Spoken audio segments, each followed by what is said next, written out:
É sempre muito difícil lidar com a traição conjugal. Na maioria das vezes, a pessoa traída não consegue mais enxergar o outro com o mesmo respeito e admiração de antes.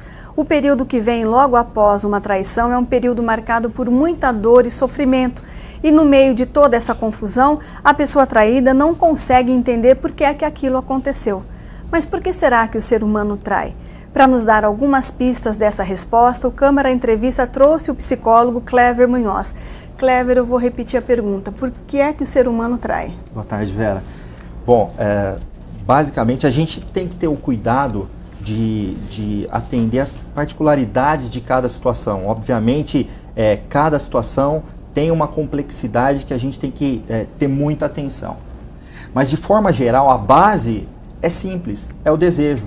É a atração física, né? É essa necessidade fisiológica que foi moldada no nosso organismo durante milhares de anos, durante muito tempo, né? Então é um aparato biológico, fisiológico, que promove esse impulso sexual, que é fundamental para a sobrevivência da espécie, né? Mas que fica muito difícil de lidar nesses momentos, né? E que acabam gerando uma série de conflitos e sofrimento. Se é um aparato biológico, é da nossa natureza, a gente não está nadando contra a correnteza? Quando a gente, então, tenta se segurar? A gente poderia concluir que sim, mas a gente também tem que entender que essa natureza que foi moldada, na verdade ela foi moldada com base na demanda do ambiente, na adaptação do ser humano, do indivíduo, nas condições ambientais. Então, que a gente costuma fazer algumas comparações e comparar, por exemplo, a geração passada, como que eram com os nossos pais, com os nossos avós, mas na verdade esse comportamento ele vem sendo moldado há muito tempo, né? Se a gente parar para analisar e lembrar, considerar que o Homo sapiens começou a dar os primeiros passos na Terra há 40 mil anos, né? E a partir de então, que a gente pode considerar que vários dos nossos comportamentos, dessa carga genética que a gente traz hoje, começou a ser moldado aí. Então a gente tem que voltar um pouquinho a mais, considerar os estudos arqueológicos, etológicos, históricos de modo geral, para conseguir interpretar as coisas que acontecem hoje em dia, né? É a forma que a gente tem para poder nos relacionarmos melhor. Isso não significa que a gente tem que se curvar a essa condição biológica, a esse aparato, né? Agora, acima de tudo é importante a gente ter noção dos limites, né? Você tem razão, num certo sentido a gente tem que tomar cuidado para considerar se a gente não está nadando contra a correnteza, né? Talvez, em algumas situações, seja o caso de nós reavaliarmos alguns dos valores, né, dos nossos valores socioculturais, né, que acabam gerando esse conflito. A sociedade, essa questão da fidelidade conjugal, muitas vezes, muita gente comenta, pensa e acha, inclusive, que é uma imposição da própria civilização. O fato da fidelidade conjugal ser tão valorizada, né? Muita gente diz que para que nós possamos viver em sociedade de forma civilizada, que é necessário que seja assim. A civilização, então, nos moldou a sociedade? Se a gente for considerar historicamente, o período de tempo que o homem, que a cultura humana, que a sociedade humana prevê a fidelidade, né? Ou o que a gente chama de monogamia, é um período extremamente curto, né? Mesmo porque hoje em dia, não no Ocidente, que é muito mais raro, mas de modo geral, várias outras sociedades, comunidades usam e usaram a poligamia, né? Então, na grande maioria das vezes, nós partimos do pressuposto que o natural, que o mais saudável é a monogamia, quer dizer, a gente parte que a fidelidade é importante. E aí também cabe alguns questionamentos, né? Quer dizer, o que é a fidelidade? O que é a traição? O que é que nós estamos traindo? Quem nós estamos traindo? Nós estamos traindo a pessoa, um sentimento, né? Então, quer dizer, são várias questões que a gente teria que olhar com muito mais carinho e dissecar alguns elementos, Porque às vezes a gente costuma juntar tudo num bolo só, né, e ter uma interpretação a respeito, né? Então, se a gente tiver, para tentar ilustrar, né, vamos considerar uma mulher que está casada há 10 anos e que se apaixonou por uma outra pessoa, né? Mas pela crença, pelos valores morais, éticos, né, que ela reconhece como dela, como pertencentes à identidade dela, ela coíba, né, ela se limite a não ter o ato sexual, por exemplo, a não trair o marido. Então ela continua no casamento dela, né, mesmo tendo atração, mesmo se sentindo apaixonada. A traição só não foi para o físico. Exatamente, mas a gente tem outras consequências. Por exemplo, ela vai ficar normalmente extremamente irritada, vai provavelmente tratar mal o marido, porque num certo sentido passa a culpabilizar o outro por não poder, por limitar essa necessidade que é física, né? Brigas, discussões, né? Enfim, uma série de outras consequências que podem partir daí. Quem está de fora, normalmente, a gente não vai observar que houve traição, né? Porque não foi exposto, não foi socializado esse sentimento dela, né? Nesse caso, a gente costuma dizer que não houve traição. Agora, aliás, e o parceiro dela, a princípio, se sente protegido, não foi afetado por isso, né? Não sofreu por uma traição, porque ele não teve contato com o que aconteceu. Agora, a gente pode usar um outro exemplo, quer dizer, um homem que se apaixona por uma outra pessoa, né, uma outra mulher, mas acha fundamental manter a relação com a esposa atual, tem um bom diálogo, né, tem liberdade e expõe isso para a pessoa, e expõe isso para a esposa, que sente necessidade, que sente atração e que gostaria de ter relações sexuais com uma outra mulher sem prejuízo do casamento, ou seja, mantendo o casamento. Ele quer preservar aquela relação. Preservando a relação. Veja, ele foi extremamente honesto, mas muito provavelmente ele causou muito mais sofrimento, muito mais desgaste, né, na relação do que a primeira mulher que omitiu isso do parceiro, né? Por quê? Porque a gente tem essa dificuldade de lidar com esse tipo de situação, né? É por causa dessa nossa cultura de valorizar bastante a fidelidade? A gente Porque cresce... assim, muitas vezes, Clever, acontece do homem ou a mulher saber que o marido ou a esposa está interessado em outro, apaixonado por outro, mas aí acaba segurando a onda porque a coisa só ficou naquela paixão platônica, a coisa não foi além. Então, como você disse, a pessoa ela se sente confortável, ela não se sente traída.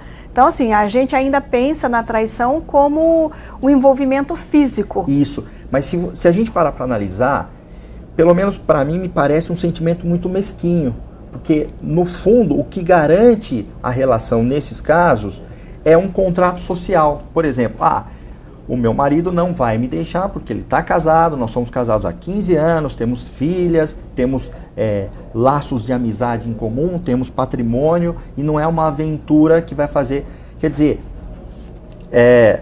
isso me parece mesquinho. Talvez o ideal seria ter um diálogo mais amplo, quer dizer, saber o que de fato está acontecendo, né? Eu acho que isso demonstraria uma maturidade melhor, uma forma mais...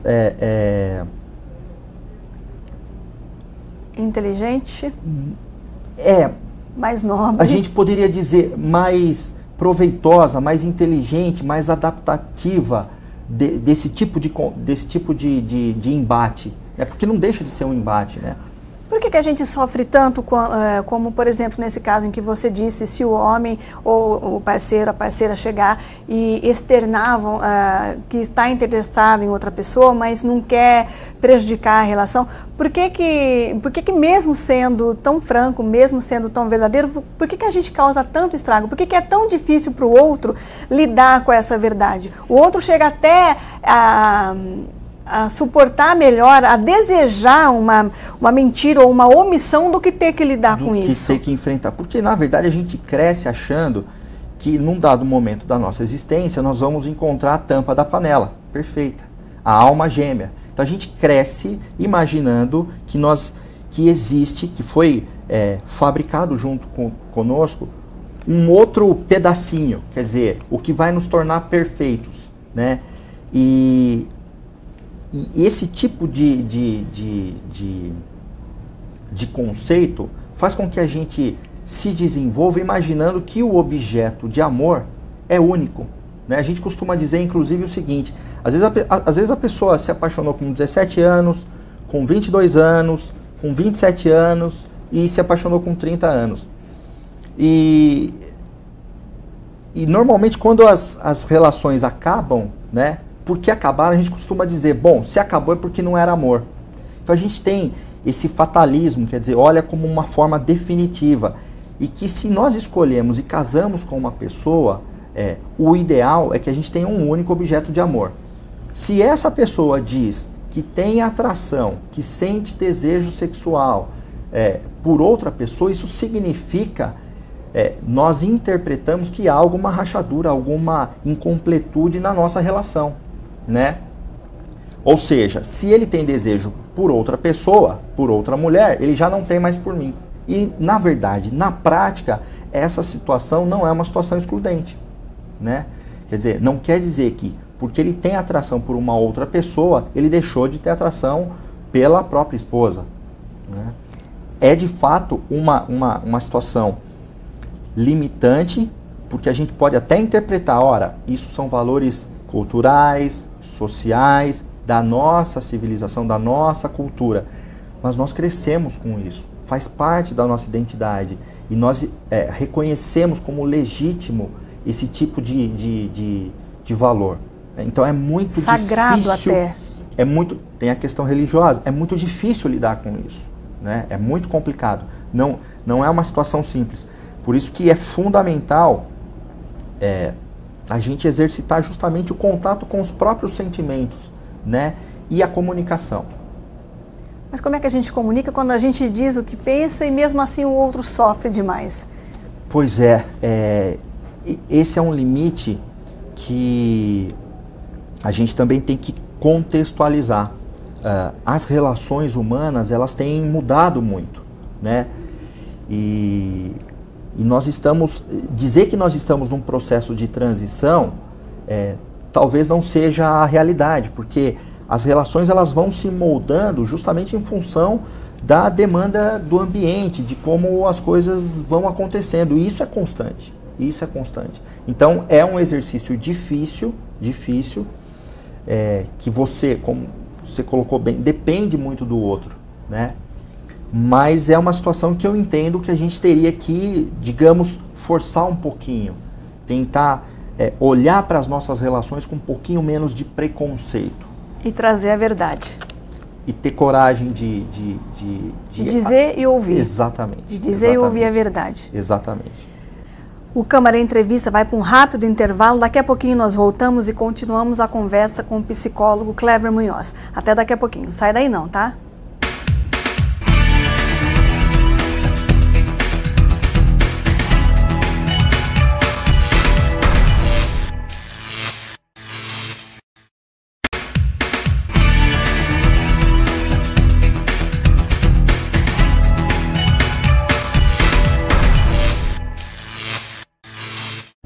O Câmara Entrevista está de volta, nós estamos conversando com o psicólogo Clever Munhoz e estamos falando de traição conjugal.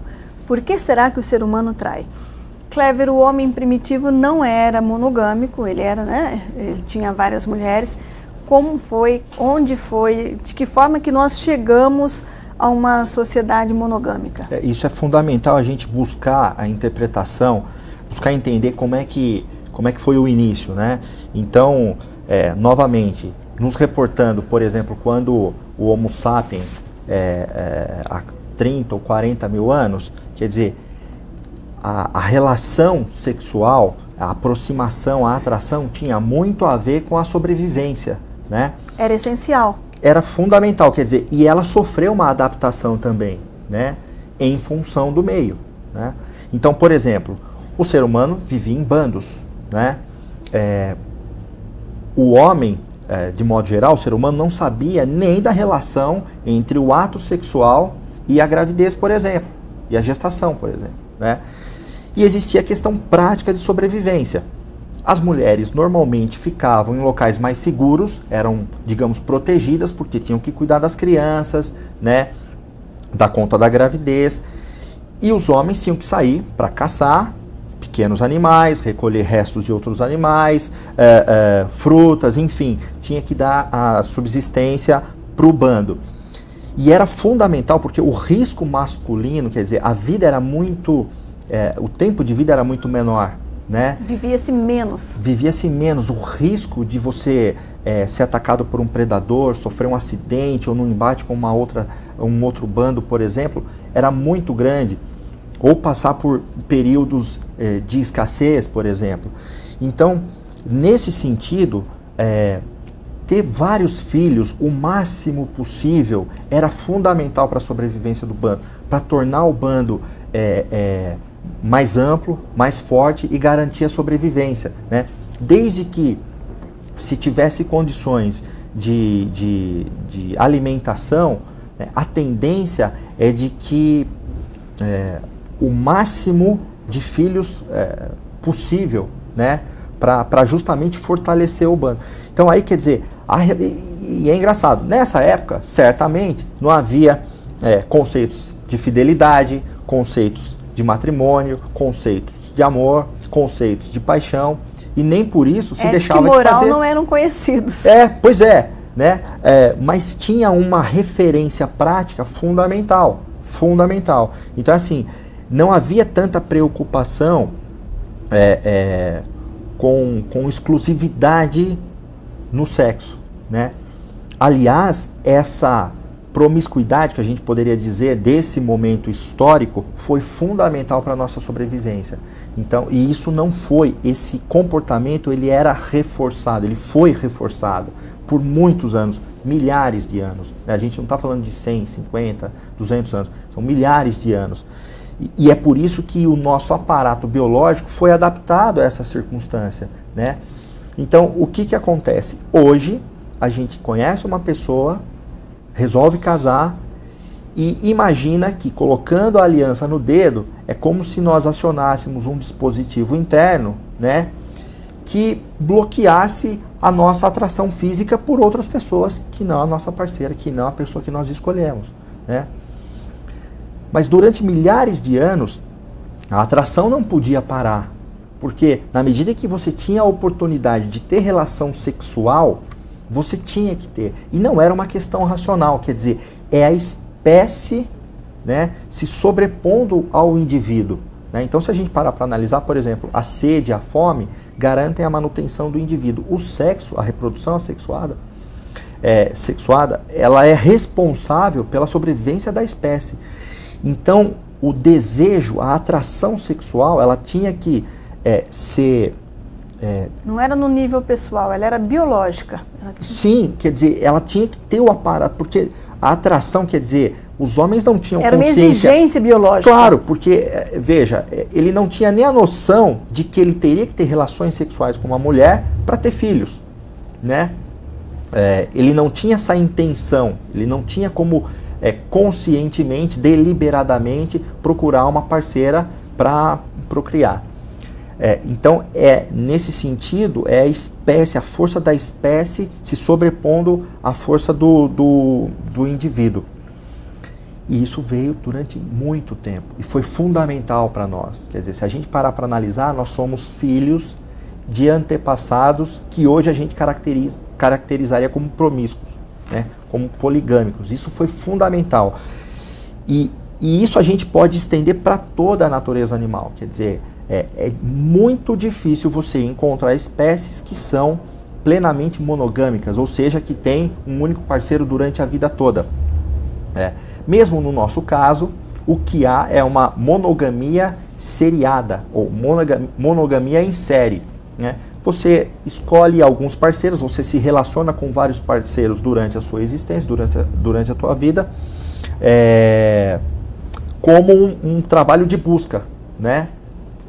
E para a nossa sociedade, você escolhe uma pessoa que você se decide em ficar o resto da vida. O problema é que moldado, né, embutido no nosso aparato biológico, tem a atração, tem o desejo, que não tem essa noção temporal, que não tem essa noção de escolha e que nos bombardeia, né, com essa necessidade, com esse impulso, né, com essas gratificações fisiológicas que nos mobilizam, que nos atraem, né, para a busca de outras relações. Quem é que trai mais, o homem ou a mulher trai mais? Olha, ou eles traem? Até em função desse desenvolvimento, quer dizer, na prática, o desejo, ele foi talhado, ele foi trabalhado, ele foi moldado tanto no homem quanto na mulher, né? Que o homem sempre foi mais às vias de fato e a mulher sempre se reprimiu mais. Pois é, mas algumas pesquisas recentes e até o próprio trabalho de consultório mostram isso. Quer dizer, aí existe o componente social. O homem, num certo sentido, e as pesquisas mostram isso, ele tem uma quantidade, um rodízio de parceiras muito maior e ele tem quase que uma necessidade de socializar a conquista como uma forma de valorizar a masculinidade, como uma forma de afirmação. As mulheres, pela pressão social, né, já não têm esse desejo, já escondem mais, né, quando traem.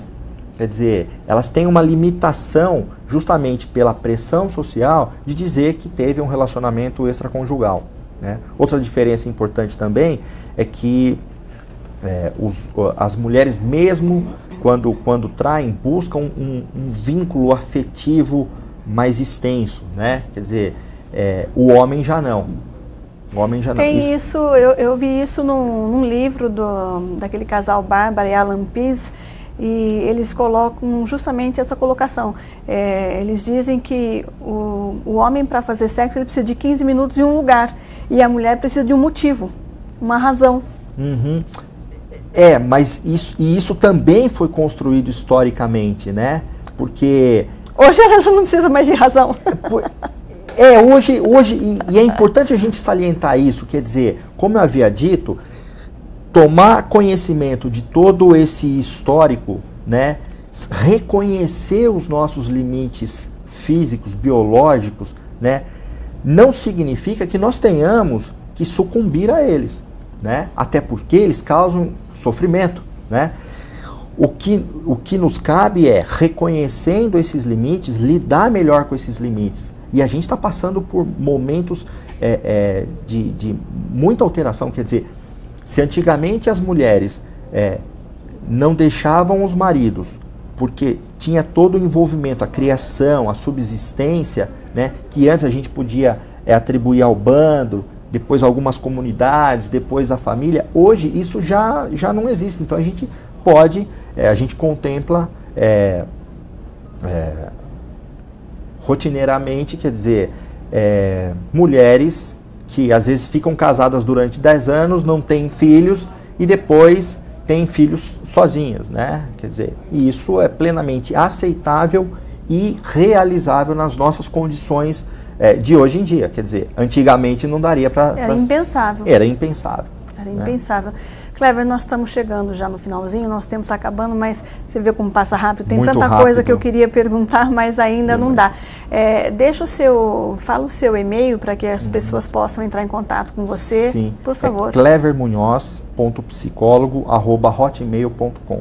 Clever Munhoz com Z. Isso. clevermunhoz.psicólogo@hotmail.com. Celular, telefone, você tem também? 9713-3212. 9713-3212, esse é o celular do Clever. Facebook você usa, Clever? Não gosta?